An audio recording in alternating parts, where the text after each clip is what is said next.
Yves Maillot, bonjour. Bonjour. Vous êtes directeur des investissements et responsable de la gestion action chez Robeco Gestion. On va parler avec vous de l'actualité sur ces marchés et de perspectives en termes de stratégie. Alors on pourrait dire que le dossier grec, les économistes nous avaient dit il y a quelques années de cela que la Grèce finalement représentait peu au niveau mondial et même au niveau européen en termes d'économie. Pourtant c'est elle qui est au centre de toutes les interrogations.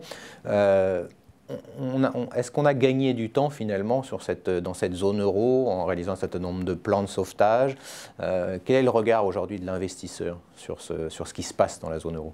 C'est vrai qu'on a essayé, les autorités ont essayé de gagner du temps sur le dossier grec, mais il me semble que on n'a pas abordé dans les différentes phases de traitement de ce problème de la dette souveraine, et en particulier de la Grèce, des réels sujets de fond qui touchent la zone euro spécifiquement.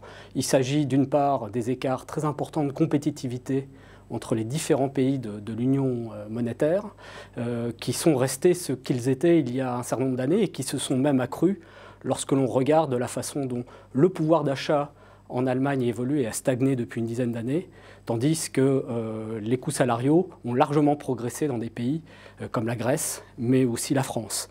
Donc ce problème de compétitivité est un vrai sujet fondamental, puisque l'ensemble de ces pays au sein de la zone travaillent, fonctionnent avec la même monnaie.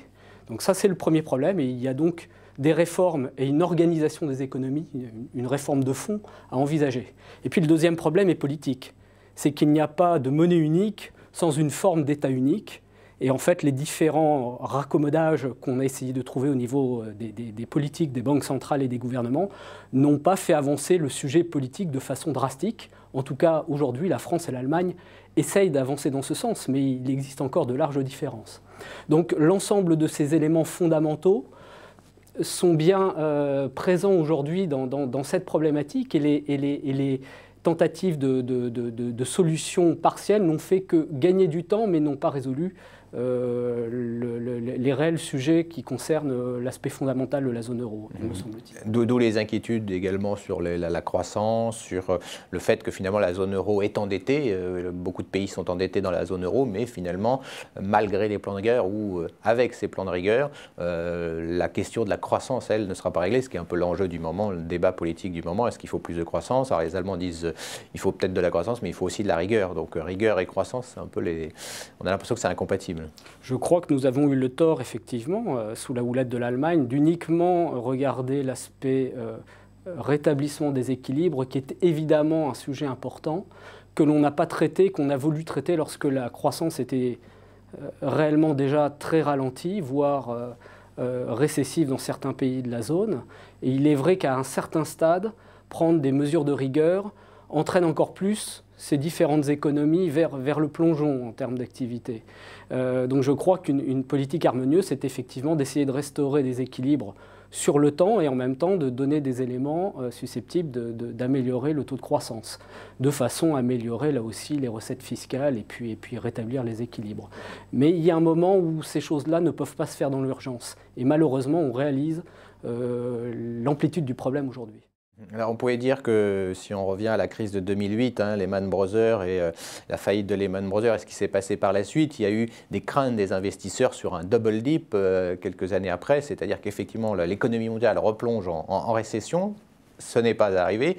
Pour la Grèce, on pourrait dire que la sortie de la Grèce de la zone euro a été évoquée il y a quelques années et on est encore en train de l'évoquer. Est-ce que c'est un facteur, en tant que gestionnaire, que vous devez avoir en tête en mettant un scénario en disant si la Grèce est obligée, pour des raisons politiques, pour différentes raisons, de sortir de la zone euro, l'impact que ça peut avoir sur les marchés?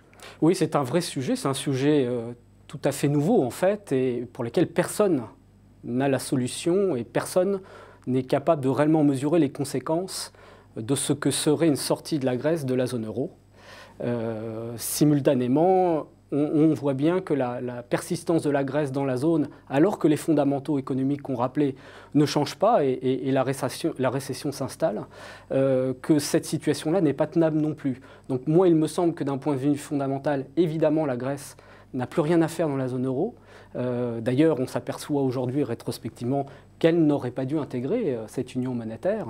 Mais que faire aujourd'hui? Et il est vrai qu'on mesure mal les conséquences d'une sortie.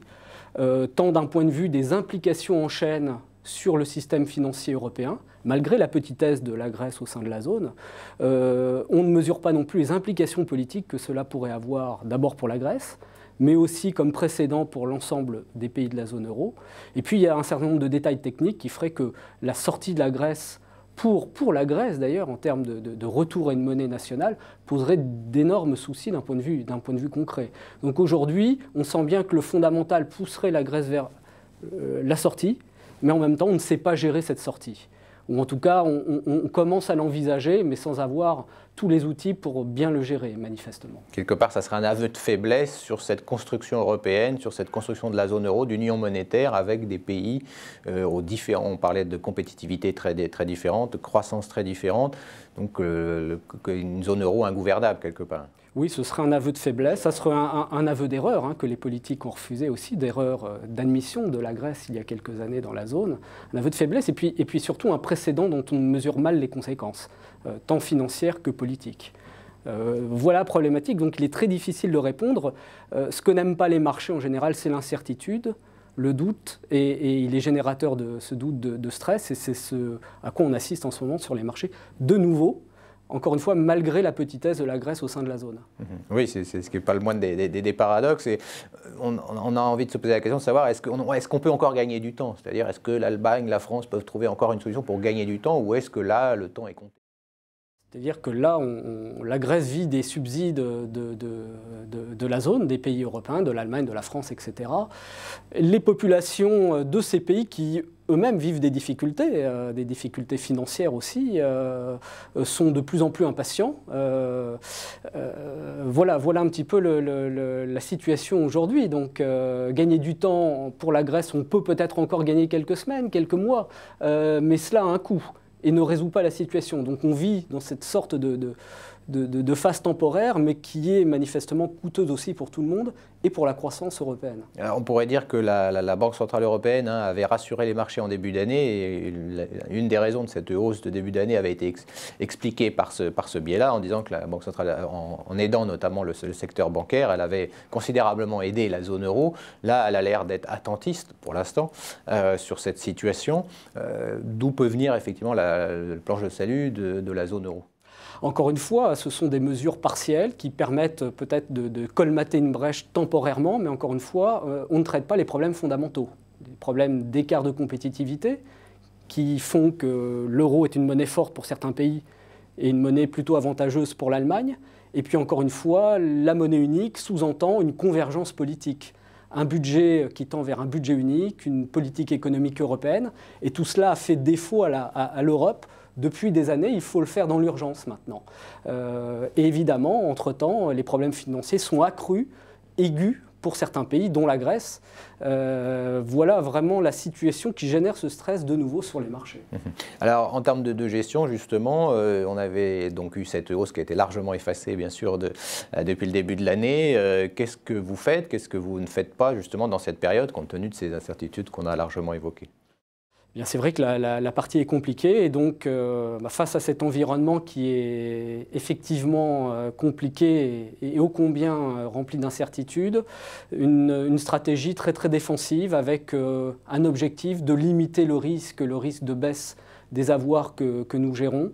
Alors cela veut dire que les prises de risque sont limitées sur les marchés actions, souvent avec des couvertures, utilisant des produits que je qualifierais d'alternatifs, de l'investissement en entreprise, mais via le marché obligataire, donc sur le marché de la dette privée, ce qu'on appelle le crédit, voire à plus petite hauteur sur des emprunts à haut rendement, et puis une stratégie très mobile de rapide prise de bénéfices lorsque les positions sont prises sur des moments de faiblesse.